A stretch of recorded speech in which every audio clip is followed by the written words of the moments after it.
What if everything you learned about primitive cavemen was wrong? What if the first humans were clever enough to invent fire, craft tools, and travel across continents millions of years before you ever imagined? Today we're diving deep into the archaeological record to uncover the hidden truth about our earliest ancestors, and you're about to see the past in a whole new light. For generations, we've been taught a simple ladder. Ape-like ancestors slowly turned into modern humans. The story is usually told as a straight line: first the ancient apes, then a few famous names, then us. That picture fits neatly on a textbook page, but the reality is far messier. Every new fossil, every fresh fragment of stone adds a twist, a missing rung, a whole new branch to the story. In the next few minutes, we'll travel back millions of years, explore the evidence, and discover why the first humans were anything but primitive. Let's begin at first with the earliest hominins, the pioneers of upright walking.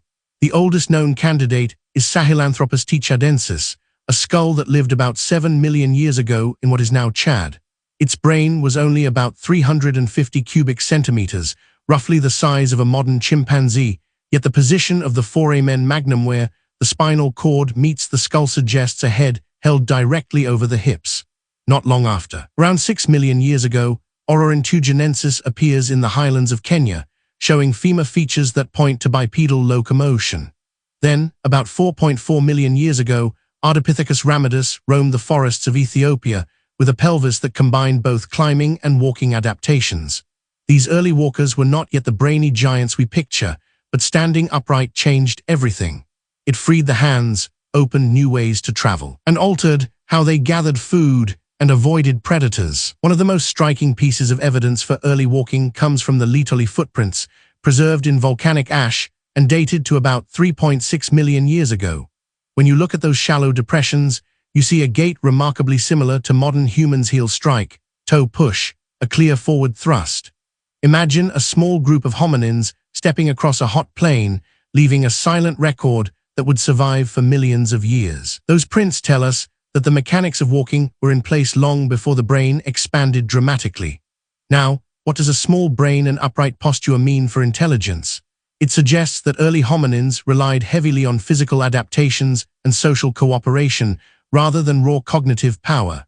Their survival hinged on being able to move efficiently across varied terrain, to exploit new food sources, and to share knowledge within the group. This sets the stage for the next great leap, the invention of tools. The first stone tools appear around 2.6 million years ago in the Oldowan tradition. Simple flakes chipped from river cobbles, each edge deliberately struck to produce a sharp rim.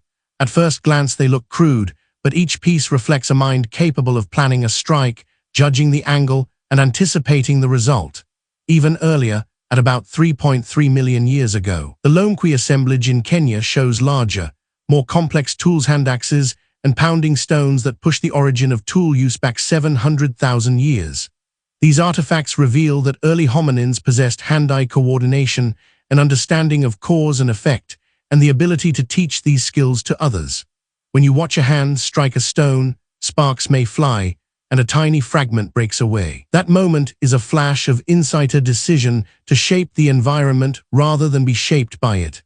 It also hints at a social structure where knowledge could be passed down, perhaps through demonstration and imitation. The very act of making a tool is a conversation across generations, a silent language of skill. If this is blowing your mind, hit that subscribe button and let's keep exploring together.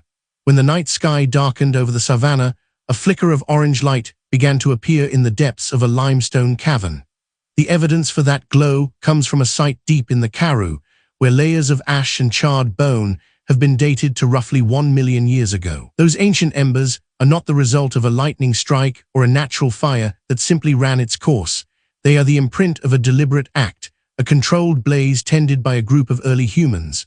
The very presence of ash in a sealed sedimentary context tells us that someone gathered fuel, built a hearth, and kept the flames alive long enough to leave a lasting mark.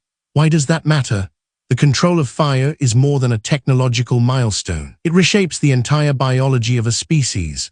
When you cook food, you break down tough fibers and neutralize toxins, making nutrients far easier for the body to absorb. A cooked diet provides a richer source of calories with less chewing effort, which in turn frees up time for other activities: social interaction, tool refinement, and the development of language. Researchers have long argued that the surge in brain size observed in Homo erectus, whose cranial capacity swelled to well over 1,000 cubic centimeters, is tightly linked to the advent of cooking. A larger brain demands more energy, and fire offers a shortcut to meet that demand. But fire also forged a new social arena.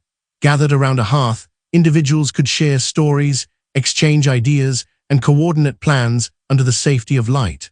The glow of a flame creates a natural focal point, encouraging eye contact and synchronized gestures.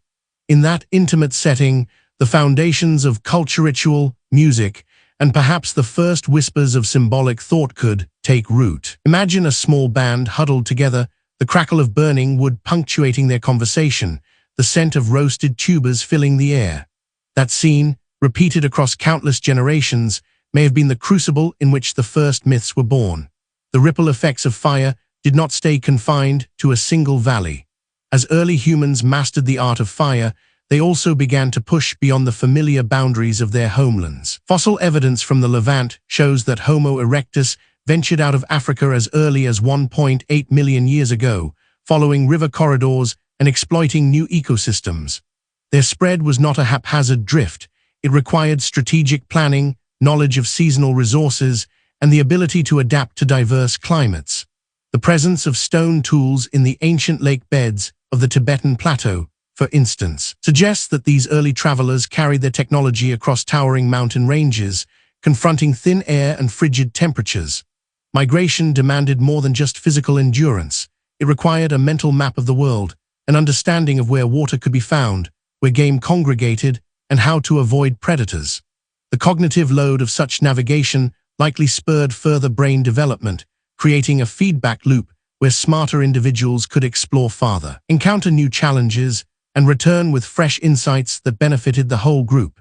This exchange of information, what we might call early knowledge transmission, set the stage for cumulative culture, where each generation builds upon the discoveries of its predecessors. One of the most striking illustrations of this cumulative process comes from the archaeological record of the Middle Stone Age in southern Africa.